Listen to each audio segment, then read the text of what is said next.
Hello and welcome to ज़रा हट के। मुबशर जैदी ज़रार खोड़ो हमारे साथ स्काइप पर हैं और वसतुल्लाह खान का सलाम कबूल कीजिए।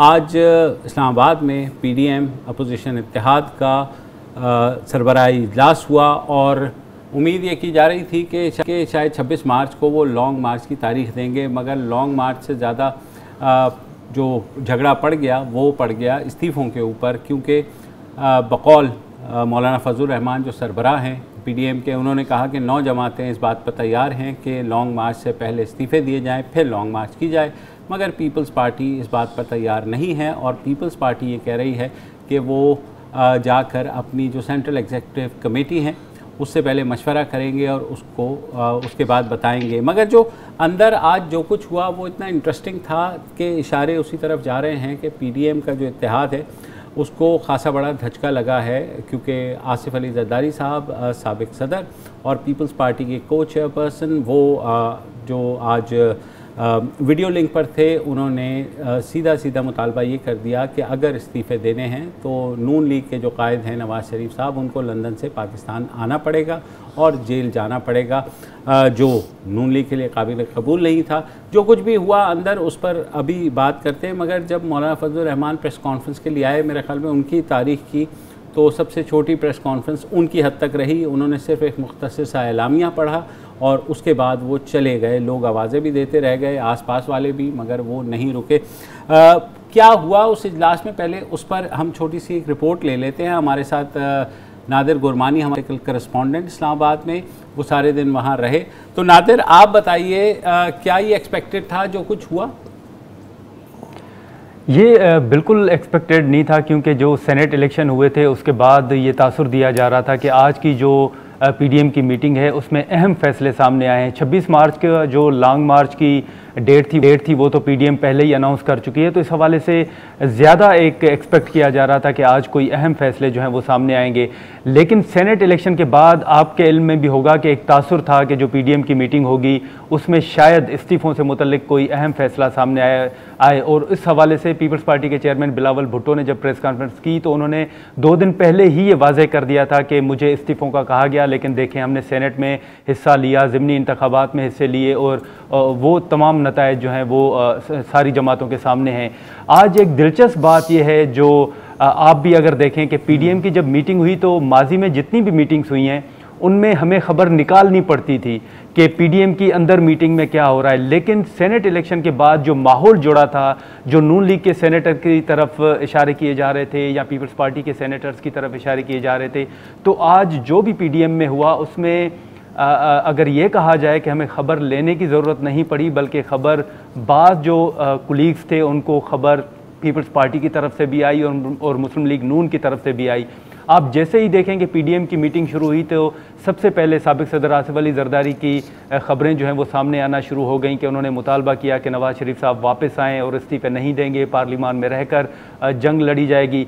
जब ये ख़बरें चलना शुरू हुई और ज़राए के मुताबिक जब मरियम औरंगज़ेब साहिबा से ये पूछा गया कि साबिक सदर आसिफ अली जरदारी ने तो ये मुतालबात किए, तो फिर बाज़ाब्ता तौर पर नून लीग की जानिब से भी मरियम नवाज़ शरीफ साहिबा का स्टेटमेंट जारी किया गया, जो कि ऑफिशियली नहीं था लेकिन था मुस्लिम लीग नून की तरफ से ही, जो कुछ कुलीग्स को मौसूल हुआ और नाम बताने की शर्त पर कहा गया कि इनको आप रिलीज़ करें।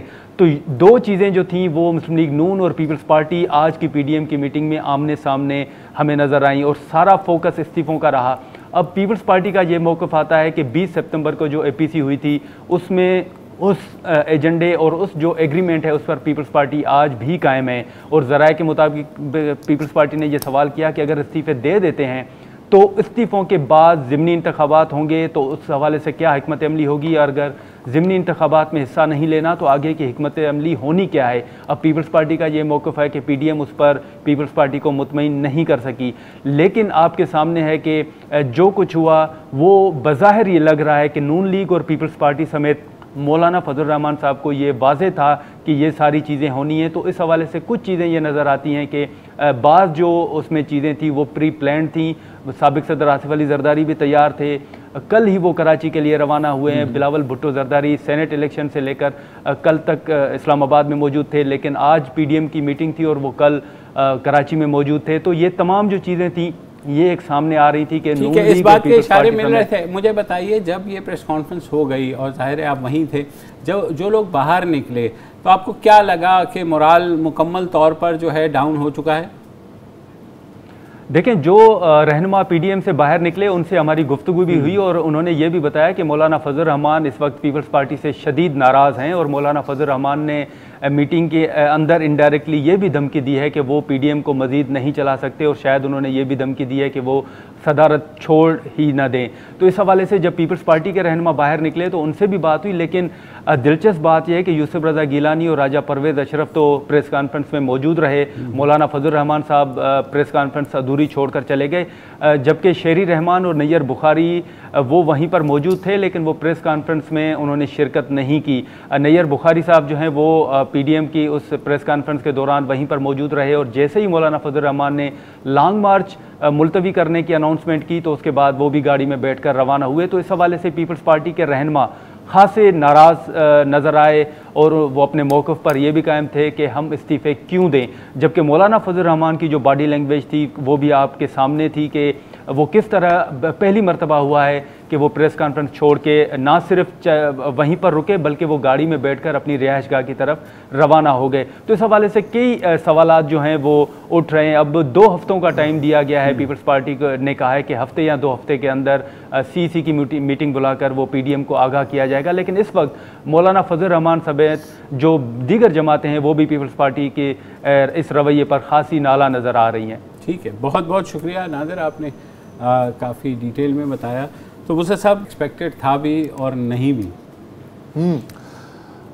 नहीं भी तो आप इजाफी लगा रहे हैं, एक्सपेक्टेड ही था, इसलिए कि खुद जो मियां नवाज शरीफ के तर्जुमान साबिक़ गवर्नर सिंध मोहम्मद ज़ुबैर, उन्होंने आज ये कहा कि पीपल्स पार्टी का तो ये मौक़िफ़ दिसंबर से है इनडायरेक्टली कि जी हम हर चीज़ में साथ चलेंगे, इस्तीफ़े नहीं देंगे। लेकिन ये कि जो पीडीएम है उसकी बाकी जमातें वो चौधरी साहब की बात नहीं समझी और वो चौधरी साहब ने आज जब डंडा घुमाई दिया तो तब भी ये पूछ रहे हैं कि चौधरी साहब फिर मैं इनकार समझा इस लेवल। अच्छा, या भोलपन है या जाहिर है कि इत्तेहाद भी चलाना है। पीपल्स पार्टी के साथ आउट ऑफ द वे जाके वैसे पीडीएम की बाकी जमातों ने कोशिश की कि ये साथ रहें। जैसे सेनेट के इलेक्शन का सब बाइकआउट करने के हक़ में थे कि क्यों करें, लेकिन जरदारी साहब ने समझाया कि जनाब अक्ल के नाखुल लें, मैदान खुला ना छोड़ें, तो पीडीएम ने हिस्सा लिया। अच्छा, उसके बाद आज यहाँ तक लचक थी कि साहब ठीक है, आपका सिंध हुकूमत का मसला है, हम समझ सकते हैं, आपका घर है वरना आप भी हमारी तरह बेघर हो सकते हैं, आप सिंध हुकूमत रखें, असम्बली रखें, आप ऐसा करें कि सिर्फ कौमी असम्बली जो है उसके बारे में ध्यान दे लें और वो भी आपका इनिशिएटिव है कि आप कब इस्तीफ़ा देना चाहते हैं। आज ज़रूरी नहीं कि आज ही दें, आप हमें बता दें कि जी इस मरहले पे हम कौमी असम्बली से इस्तीफ़े दे सकते हैं। लेकिन पीपल्स पार्टी ने जाहिर है कि वो भी बाय नहीं की। मज़ेदार बात यह है कि पीडीएम बनी पीपल्स पार्टी के इनिशिएटिव है ना, और इस्लामाबाद में इजलास हुआ था और इतनी इनकलाबी सूरत हाल थी कि मोहसिन दावड़ साहब को भी बुलाया गया था। इससे अंदाज़ा हुआ कि नहीं, अब जो है ना वो बात नहीं रही, अब जो है इनकलाब आके रहेगा।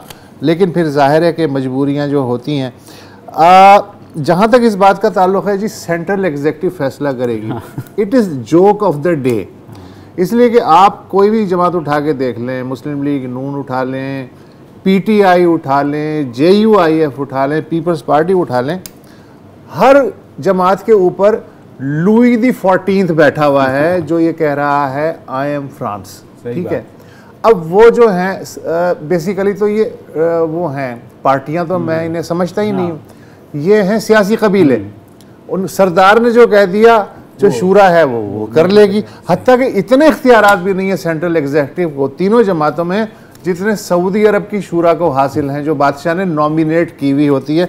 तो ये मजाक मेरी समझ में नहीं आया कि जी हम जाके जो है सेंट्रल एग्जीक्यूटिव में रखेंगे।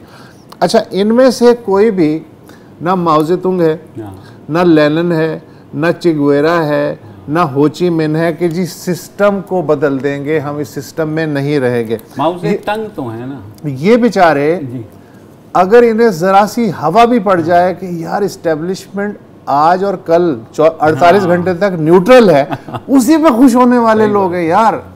तो बुनियादी लड़ाई ये नहीं है कि सिस्टम बदलना है या नहीं बदला है, बुनियादी लड़ाई ये है कि जदों असी तुहाडी खिदमत वास्ते हाजिर सी ते तुसी तीजी शादी जरूर करनी सी। ये है प्रॉब्लम ना। अच्छा, तो ये किस हद तक चला जा सकता है? मैं सीनियर तज्ज़ियाकार ज़रार खोड़ो को भी जो है शामिल किया जाए, जो पहले दिन से कह रहे हैं कि पीडीएम जो है वो तबाह दे। हाँ ज़रार, दबा देगा, मैंने नहीं कहा। देखिए ये आप देख लें, ओके, फर्स्ट ऑफ ऑल जरा चेक करते हैं कि ये जो सिस्टम की जो बात कर रहे हैं और जो इनकलाब की बात कर रहे हैं, जब मैं इनकलाब का लफ्ज सुनता हूँ ना यार, मैं सोचता हूँ कि यार कितने रोमांटिक लोग हैं। जिन्हीं लोगों का आपने जिक्र किया है ना अभी एज रेवोल्यूशनरीज, हो ची मिन, माओ सीसो, बिल्कुल सर इनकलाब आया, लेकिन वो इनकलाब में जितना खून खराबा और तबाही हुई ये भी हम नजरअंदाज ना करें। I believe in evolution, I don't believe in revolution. जहां तक ये आज का जो हुआ है, मेरा ख्याल है कि मौलाना फजल रहमान और पाकिस्तान मुस्लिम लीग नून ने पॉलिटिकली और इमोशनली पाकिस्तान पीपल्स पार्टी को ब्लैकमेल करने की कोशिश की है कि जी नहीं, इस्तीफे भी देंगे हम और हम मार्च भी करेंगे। अच्छा, कोई इनसे ये पूछे आप इस्तीफे दे देंगे, ठीक है, दे दी, बिस्मिल्लाह, आपने मार्च कर ली, बिस्मिल्लाह, फिर क्या करोगे? अगर हुकूमत नहीं गिरी क्या करोगे? तो क्या अब जाके अपराम से अपने घर में बैठ जाओगे? देखिए हर एक यहाँ पर जो 9 पार्टियों की बात हुई है ना यार, कौन सी 9 पार्टियां? पीडीएम में 3 पार्टियां हैं जिनकी कोई अहमियत है, और वो है पीपल्स पार्टी, पाकिस्तान मुस्लिम लीग नून और JUIFA। अच्छा, अब रिवर्स ऑर्डर में चलते हैं। JUIFA के जो सरबराह हैं, और वसत ने बिल्कुल सही कहा कि ये तो मतलब जी सर वाली पार्टियां हैं ना, सब पार्टियां ऐसी होती हैं, कोई इसमें नई बात नहीं है। मौलाना फजल रहमान इस वक्त अपनी पॉलिटिकल सर्वाइवल के लिए जंग लड़ रहे हैं, तो वो तो किसी भी हद तक जा सकते हैं, ठीक है। उन्हें कहो कि भाई पेट्रोल छिड़क दो, आग लगा दो, from a political point of view, मैं ये नहीं कह रहा कि एक्चुअली आग अपने आप को लगा दे, वो लगाने के लिए तैयार है। अच्छा, कमोपेश नून लीग का भी यही है, ठीक है, बस हमने तो मतलब इस सिस्टम में खेलना ही नहीं है, ये सिस्टम ही खराब है, ठीक है। तो वो प्रेशर डाल रहे हैं पीपी के कि come play on our pitch. Asif Ali Zardari के बारे में आप बहुत कुछ कह सकते हैं, लेकिन आप उनको बेवकूफ नहीं कह सकते। ना ही पीपल्स पार्टी पागल है कि वो अपना सियासी घर, अपना सियासी मुस्तकबिल के साथ इस तरह का जुआ खेले। यार अगर कोई मुझे कहे कि यार तुम अपनी जान की बाजी खेलो, हाँ तुम्हें बड़ा एक रिवॉर्ड मिलेगा इसका, और मैं पूछूंगा क्या मिलेगा, उसने कहा कि यार 100-200 रुपए मिल जाएंगे, पक्की बात है, या हो सकता है कि तुम मरी जाओ, तो मैं पागल हूं कि यार मैं इस तरह की गैम्बल करूंगा, क्यों करूंगा? देखिए अब ये सिर्फ जरदारी की मैं बात नहीं कर रहा, पाकिस्तान पीपल्स पार्टी का जो पॉलिटिकल एक्सपीरियंस है वो उनको क्या कहता है। एक दफा किया था ना बॉयकॉट उन्होंने, क्या हुआ? For years they were in the wilderness. After that Benazir Bhutto को जब कत्ल किया गया तो फिर एक ऑप्शन थी आपके पास कि आप कोशिश करें कि सिस्टम को आग लगा दें, लेकिन नहीं, सिस्टम के अंदर रह के ही की। और इससे ज्यादा क्या कॉम्प्रोमाइज की सियासत हो सकती है कि जिनको आप कातिल लीग बोल रहे थे आप उनके साथ ही बैठे, because you had to do it, because this is politics. और पॉलिटिक्स कोई स्टार वॉर्स की मूवी नहीं है कि एक साइड पर शैतान है और एक साइड पर फरिश्ते हैं और कोई कॉस्मिक वॉर और होली एपिक वॉर लड़ी जा रही है। This is politics, politics is practical. एक वक्फा लेना, वक्फे के बाद वापस आते तो आपके एनालिसिस से ही शुरू करेंगे, कुछ सवालात भी हैं वक्फे के बाद।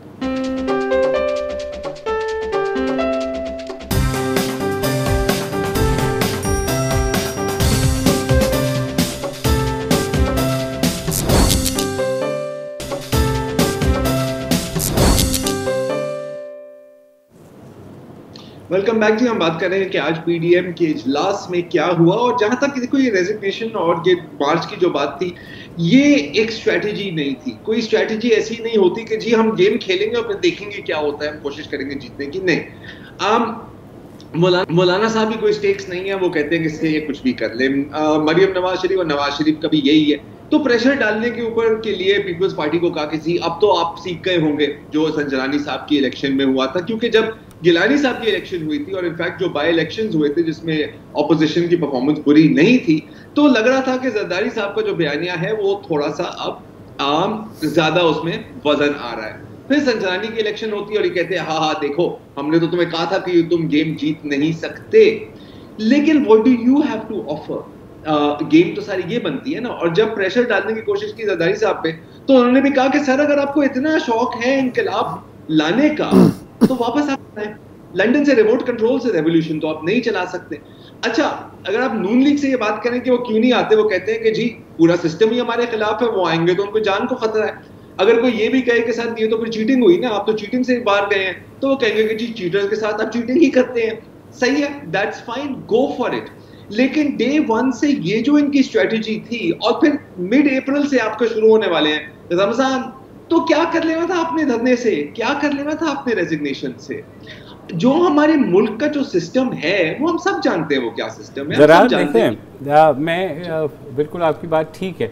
इसमें बुनियादी सवाल ये कि पीपल्स पार्टी ने, जैसे वसत ने कहा, पीडीएम पीपल्स पार्टी ने बनवाई थी, ठीक है, और जो तहरीक चलाने का भी पीपल्स पार्टी ने कहा। तो पीपल्स पार्टी के उस वक्त जहन में क्या मकासद थे, क्यों बनवाई थी? पीडीएम ना बनवाते?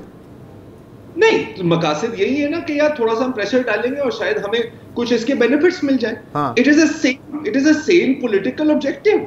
हम क्यों यार, हम क्या आइडियलिस्टिक बैठ के बातें कर रहे हैं यार, आपका क्या ख्याल है? तो इसका मतलब है कि पीपल्स पार्टी अपने ऊपर से प्रेशर रिलीज करने के लिए बाकी जमातों के कंधे इस्तेमाल करना चाहती थी, इसलिए पीडीएम बनाई। हाँ, मोर और लेस बिल्कुल। ऑल्सो यूनिटी इन नंबर्स होती है। तो फिर बाकी जमातें भी पीपल्स पार्टी से एक्सपेक्ट कर सकती हैं कि भाई आप भी कंधा दें। इसी तरह होता है ना, क्या बाकी जमातें भी फिर पीपल्स पार्टी की तरह सोच सकती हैं कि पीपल्स पार्टी से कहें जी आप भी हमें कंधा दें। हाँ, तो सोचना चाहिए ना। हाँ। लेकिन यहाँ पर किसी ने क्या सोचा है, मुझे एक बात बता। देखो, लेकिन मसला ये कि मैंने तो अपनी बारी ले ली और जब दूसरे की बारी आई तो मैं विकेट उखाड़ के घर ले गया। ये तो हम गली मोहल्लों में खेलते रहे ना बचपन में, यही तो सियासत हो रही है। सॉरी, आपको शायद आवाज नहीं आ रही। अच्छा। तो सच ये कह रहे हैं कि वो पीपल्स पार्टी ने यही किया कि जी जब अपनी बारी थी तो आपने खेल ली, दूसरे की बारी आई तो आप विकेटें उखाड़ के ले गए और कहा कि हाँ। नहीं, आप खुद कह रहे थे कि डे वन से पीपल्स पार्टी का ये तो मौका कभी नहीं था कि हम इस्तीफे देंगे या हम मार्च पर हम इस तरह जाना चाह रहे हैं। बिलावल भुट्टो ने नहीं, मार्च पे तो बिलावल ने 2 रोज कबल भी कहा था भाई लिमिटेड मार्च होगी। लेकिन देखिए क्या करना चाहिए क्या नहीं करना चाहिए ये सब कुछ छोड़ो। मेरा आपसे एक सवाल है, आपका क्या ख्याल है कि ये जो इस्तीफे अगर सारी दे दी और मार्च पे भी निकल गए, क्या होना था? देखिए वो तो हम प्रिडिक्ट नहीं कर सकते ना। इमरान खान ने 126 दिन का धरना दिया, ठीक है, वो एक प्रेशर बिल्डअप हुआ, उसमें एस्टेब्लिशमेंट इन्वॉल्व हुई, लेकिन हमने देखा पिशावर वाला वाकया हो गया। सुनो, पिशावर वाला वाकया हो गया जिसकी वजह से वो प्लान बदल गया, ठीक है। अब यहाँ पे जब अब पॉलिटिक्स की बात करें तो पॉलिटिक्स की बात तो पंजाब के गिर्द घूमती है। पंजाब में पीपल्स पार्टी का स्टेक है नहीं, और बात होती ही पंजाब की है कि गोइंग फॉरवर्ड जो भी सेटअप बनेगा, अभी नहीं 2023 में बनेगा, तो बैटल ग्राउंड तो पंजाब ही होगा। तो पंजाब की जो जमात है वो नून लीग है और जो उसके इत्तेहादी हैं। तो पीपल्स पार्टी को ये बात भी पता है कि उनका स्टेक नहीं है पंजाब में, और गोइंग फॉरवर्ड जो भी सेटअप आता है, जितने भी वो चोजन वन बन जाएं, इन दी एंड उनको मिलना तो सिंध ही है। और पीपल्स पार्टी ने ज़ियाउल हक के खिलाफ जो तहरीक थी, तो ये काफी है। अगर इस्तीफे दे दिए तो कोई गारंटी नहीं है कि सिंध उनके पास रहेगी। क्या पीपल्स पार्टी को सिंध में कौन चैलेंज कर सकता है? क्या पीपल्स पार्टी इसलिए इस्तीफे देगी कि पंजाब नून लीग के पास नहीं? तो पीपल्स पार्टी, आप ये कैसे कह सकते हो कि पीपल्स पार्टी के पास सिंध नहीं आएगा, क्योंकि अब तो कोई चैलेंज ही नहीं है पीपल्स पार्टी के पास। आप गारंटी दे सकते हैं कि नहीं? बिल्कुल, मैं दे सकता हूँ। अगर इस्तीफे दे दिए, अच्छा नहीं, मैं इस्तीफे देने की तो बात नहीं कर रहा। बात आप कह रहे हैं कि पीपल्स पार्टी को ये खौफ है कि सिंध गवर्नमेंट चली जाएगी। मैं बात कर रहा हूं अगर मिड टर्म में री इलेक्शंस होती है, मैं इस कॉन्टेक्स्ट में बात। हाँ, तो जाम सादिक अली भी आ सकता है। हाँ, आ सकता है, व्हाई नॉट? हाँ, बिल्कुल आ सकता है। और अच्छा, लेकिन मसला ये कि पीपल्स पार्टी ने ज़ियाउल हक के खिलाफ तहरीक चलाने के बाद जो हुआ, उससे एक सबक सीखा कि एडजस्टमेंट करना है। बहुत ज़्यादा पिट ली हैं, अब इससे ज़्यादा पिटना नहीं है। तो आप देखें कि उसके बाद से आज तक यही स्ट्रेटजी है। अच्छा, मुझे एक चीज़ समझ में नहीं आ रही कि अभी तक के फ़र्ज़ करें कि ये धरना हो जाता है, लॉन्ग मार्च हो जाता है, सारी बातें आपस में भाई भाई हो जाते हैं फिर से पीडीएम के ख़िलाफ़, लेकिन ये नहीं पता चल रहा कि ये इमरान ख़ान के ख़िलाफ़ तहरीक है या इस्टेब्लिशमेंट या सिस्टम को चेंज करने की तहरीक है, पिंडी टारगेट है या इस्लामाबाद टारगेट है? यही मतलब कोई लीडर कुछ कह रहा है, कोई कुछ कह रहा है, तो ये कन्फ्यूजन अगर मैं जाना भी चाहूँ धरने में तो इस कन्फ्यूजन के साथ मैं कैसे जा सकता हूँ? अच्छा, फिर ये भी है कि अगर फ़र्ज़ करें हुकूमत गिर जाती है, इलेक्शन भी हो जाते हैं, इलेक्शन कौन कराएगा? वही तो कराएगा जिसने 2000 में कराए थे। मुस्तफा साहब, मैं यही तो कहने की कोशिश कर रहा हूँ। अच्छा, अभी जो मुबशिर आप एग्जांपल दे रहे थे ना, वो जो 140-50 जितने भी दिन का धरना था, उसके बाद आपने क्या कहा 126 कि एस्टैब्लिशमेंट हरकत में आए। So this is the elephant in the room. खुल के बात करते हैं ना यार। हमारे मुल्क का जो पावर स्ट्रक्चर है सर, वो कोई जादू की छड़ी के साथ नहीं चेंज होने वाला, ठीक है? ये दिनों की गेम नहीं होती, ये दिहाइयों की गेम होती है। और कभी कभी वो जो चेंज है वो इतना स्लो होता है कि आपको नजर ही नहीं आता। आपको नजर आएगा 20 साल बाद when you look back at it. अब याद है कि मुझे पता कि ये कोई ज्यादा एक्साइटिंग बात नहीं है, क्योंकि हम चाहते हैं कि यार आज की 24 आवर की न्यूज साइकिल है ना, न्यूज साइकिल के एंड तक ना कोई एक वाज़ेह नतीजा मिल जाए। जैसे कोई हम टीवी सीरीज या कोई मूवी देख रहे हैं कि एंड में कंक्लूजन होगी। ये मूवी है जो कभी खत्म नहीं होगी। I think we know this. ठीक है जनाब, सही है, ये मूवी चलती रहेगी। हमने बड़े मौजू पर बात करनी थी। वक्फे के बाद आएंगे। लाड़काना में खातून का ऑपरेशन थिएटर के अंदर रेप किया गया है, उस बारे में बात करेंगे।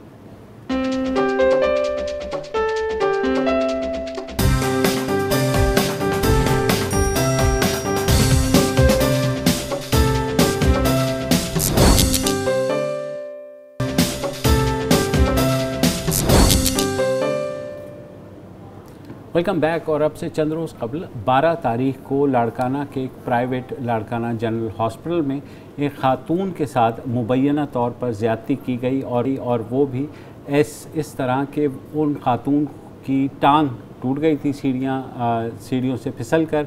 उनके शौहर उन्हें अस्पताल लेकर के आए। जब वो ऑपरेट करने के लिए गए तो खातून ने ये इल्ज़ाम आयद किया कि वहाँ मौजूद जो डॉक्टर हैं और जो पैरामेडिक्स हैं उन्होंने उनका निचला जिस्म सुन करके उनको मुबैना तौर पर ज़्यादती का निशाना बनाया। खातून की जो अपना बयान है, पहले हम चाहते हैं कि आप वो सुन लीजिए कि वो कहें। यहाँ बहुत सारे लोग हैं, मैं एक औरत हूँ। औरत तो सिर्फ शर्मिंदगी महसूस करती है। जो भी वाक़या हुआ बहुत बुरा हुआ मेरे साथ, बहुत बुरा। मैं तो बता भी नहीं सकती हूँ कि कहाँ से बात शुरू करूँ, कैसे करूँ।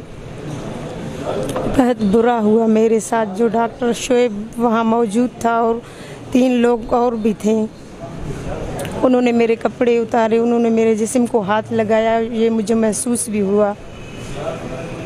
क्या मुतालबा करेंगे हुकूमत से? ये मुतालबा है कि उनको सख्त से सख्त कड़ी सज़ा सुनाई जाए, फांसी के फंदे में उनको लटकाया जाए। मैं तो शादीशुदा हूँ, मेरे साथ यही हालात पेश आए हैं। जो जी हाँ, बहुत लोगों ने किए हैं और जो बच्चियाँ हैं उनके साथ भी इन लोगों ने ऐसे किए हैं। मैं तो शादीशुदा हूँ। कुंवारी बच्चियों के मेरी टांग है ना, उनकी हड्डी टूटी हुई थी। मैं वहाँ अपने घर पे सीढ़ी से गिरी थी। जी हाँ जी, ये वाक़या जो है पहले सिंधी मीडिया में रिपोर्ट हुआ और अब ये मेन स्ट्रीम में आया है। मेडिकल लीगल रिपोर्ट भी आज जारी की गई है। पुलिस ने इमीडिएटली एक्शन लिया और डॉक्टर को और पैरामेडिक्स को पकड़ लिया, मगर अगले रोज़ न जाने क्यों डॉक्टर को छोड़ दिया गया। डॉक्टर शोएब जो मरकजी डॉक्टर शोएब जिन पर इल्ज़ाम है कि उन्होंने इन खातून को मुबैना तौर पर ज़्यादती का निशाना बनाया, उन्होंने जब उन्हें छोड़ा गया उन्होंने अगले दिन जाते ही कोर्ट से अपनी बेल बिफोर अरेस्ट करा ली और अभी तक वो पकड़े नहीं गए हैं। हमारे साथ काजी आसिफ मौजूद हैं, सीनियर सहाफ़ी हैं। सिंध में जितनी भी खबरें होती हैं इनका चैनल है, ये रिपोर्ट करते हैं। तो काजी साहब बहुत शुक्रिया हमें ज्वाइन करने का। मुझे बताइए ये वाक़या जब हुआ और किस तरीके से इसे डील किया गया है अब तक? बड़ी मेहरबानी सर। असल में ये वाक़या जो हुआ है वो तो 12 तारीख को हुआ है। जो खातून थी, अब ये नहीं है कि खातून ने घर जाके बाद में इल्ज़ाम लगाया है कि मेरे साथ हुआ, ये बात हुई है, बल्कि खातून ने उसी वक्त जब वो ऑपरेशन थिएटर में मौजूद थी और जब उनका थोड़ी सी जो है वो जो नशा उतरा है तो उसी वक्त उन्होंने चीखना चलाना शुरू कर दिया था। अच्छा, दूसरी बात ये कि खातून ने डॉक्टर को ये नहीं कहा कि उन्होंने मुझे रेप किया है, उन्होंने ये कहा है कि मुझे पैरामेडिक का जो अमला था वहाँ पे, उन्होंने पहले वो ले गए हैं हॉस्पिटल ऑपरेशन थिएटर और वहाँ पे उन्होंने इंजेक्शन लगाए हैं, जिसके बाद उन्होंने ये काम किया है। जब वो डॉक्टर आए हैं तो उनको उन्होंने शिकायत की है कि मेरे साथ उन्होंने ये किया है, तो डॉक्टर ने उन्हें धमकाया है और उनको खामोश रहने को कहा है कि आप ये बात बाहर नहीं निकालेंगी। तो डॉक्टर पर इल्जाम ये है कि उन्होंने मुलजमान को बचाने की कोशिश की है, लेकिन खुद डॉक्टर इसमें इल्जाम नहीं है, वो खातून भी नहीं कह रही, FIR में भी ऐसी बात नहीं है।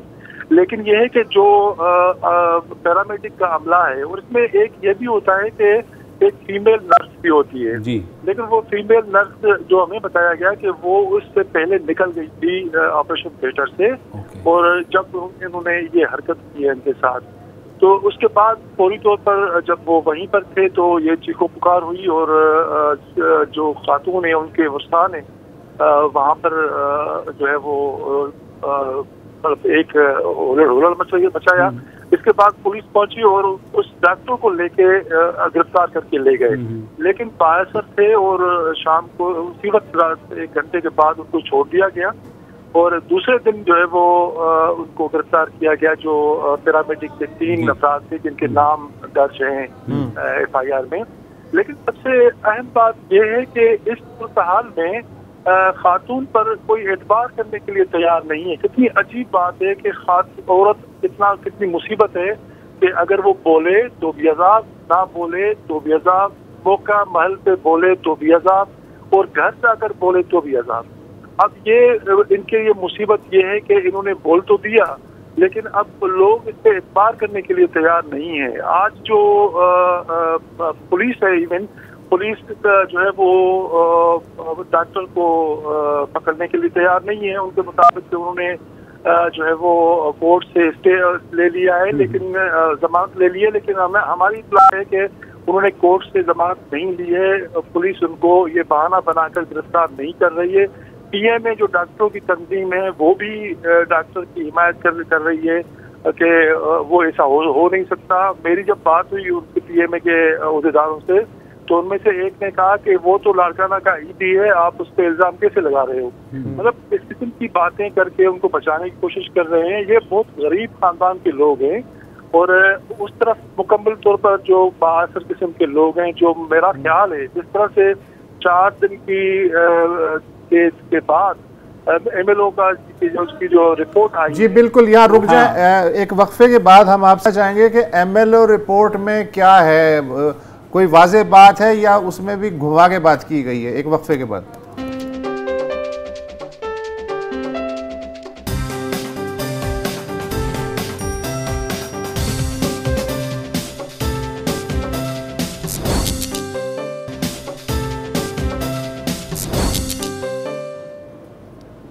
Welcome back. हम बात कर रहे हैं सीनियर सहाफ़ी काजी आसिफ से। लाड़काना के एक प्राइवेट हस्पताल में मुबैना तौर पर एक खातून को ऑपरेशन थिएटर के अंदर ज़्यादती का निशाना बनाया गया। पुलिस ने मुकदमा दर्ज कर लिया है। पैरामेडिक्स जिन पर इल्ज़ाम है कि उन्होंने मुबैना रेप किया है, उनको हिरासत में लिया है। काजी आसिफ साहब, मेडिको लीगल रिपोर्ट जो आई है वो मुबहम है, उस बारे में आप क्या कहते हैं? मुबशर साहब, एक तो ये 4 दिन की डिले के बाद डेट जारी की गई है, और दूसरी बात ये कि इसमें जो लिखा गया है वो मैं हैरान हूँ वो कि ये रिपोर्ट एक लेडी MLO ने बनाई है, लेकिन उन्होंने ये लिखा है कि खातून के जिस्म पर कोई तशद्दुद का निशान नहीं है, कोई खराश नहीं है, ये चीज़ें उन्होंने लिखी हैं। तो ये मेरे ख्याल में मज़ाहमत नहीं है। जी, मुज़ाहमत नहीं है। तो वो कैसे मुज़ाहमत सकती जब उनके एक टांग टूटी हुई है और उनका निचला हिस्सा जो है उन्होंने जो है वो इंजेक्शन लगा के वो हरकत नहीं कर सकता, तो कैसे वो मुज़ाहमत कर सकती है? और ये तो MLO का ये लिखना ही अजीब सी बात है। वो मुझे लगता है कि ये सिर्फ मुल्ज़मान को बचाने की एक कोशिश है, और वहाँ पर सिर्फ उन्होंने ये एक लाइन लिखी है कि फ्लूइड मिला है उसके जिस्म के निचले हिस्से से, जिसको पैथोलॉजिकल और लेबोरेटरी में भेजा जाएगा और उसका DNA कराया जाएगा। अब नहीं मालूम, ये तो खुदा को पता है कि क्या होगा। लेकिन जो ये रिपोर्ट है, इब्तदाई जो एबलो की रिपोर्ट है, इसमें मुल्ज़मान को बचाने की एक कोशिश है और एक मुबहम सी रिपोर्ट। काजी साहब, एक तो एडमिनिस्ट्रेशन ने अच्छा काम किया है कि उस सेंटर को भी अभी सील किया हुआ है। दूसरी बात यह है कि जो डीएनए सैंपल्स भिजवाए गए हैं, क्या इम्कान है कि कितने अरसे में लगेगा इस सारे डीएनए सैंपल्स और फोरेंसिक होने में? पैथोलॉजिकल लेबॉरेटरीज में तो हमें नहीं मालूम कि अब वो उनका टाइम कितना लगेगा, लेकिन डीएनए को तो ज़ाहिर है 15 दिन तक तो लग जाएंगे उनको, एक हफ्ता 15 दिन तक तो जो उनका रिजल्ट आ जाए। लेकिन सबसे बड़ी हैरत ये कि सिंध में एक जो है वो हेल्थ कमीशन भी मौजूद रखती है।